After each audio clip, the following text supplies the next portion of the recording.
How to remove background on InShot. Hello everybody, welcome back to my channel How to Apps. This is me Bipin Basnet, and today I'll guide you on how you can remove background from your video on InShot.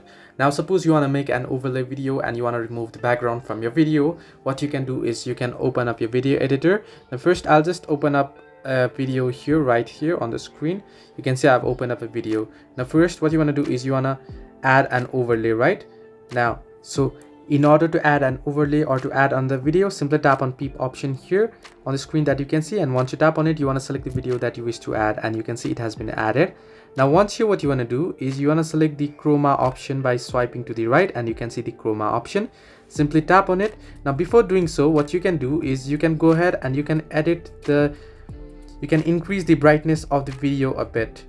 You'll have to head into the filter option, and under filter head into adjust, and here you can see lightness. You want to simply increase it a bit here. You want to increase your brightness of your video. Once you increase it, what you want to do is you want to swipe here and head into chroma option, and on chroma you want to select the part. You want to make sure you select the part that you wish to remove, and you want to simply select the part that you wish to remove here. And once you wish to remove here, you want to simply increase the strength if you wish to here.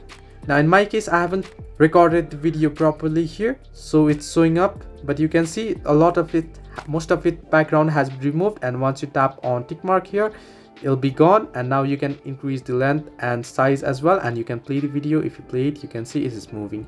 So this way you can remove background on InShot. Hope this helped you. Do like and subscribe, and do not forget to leave a comment down below if you have any further issues.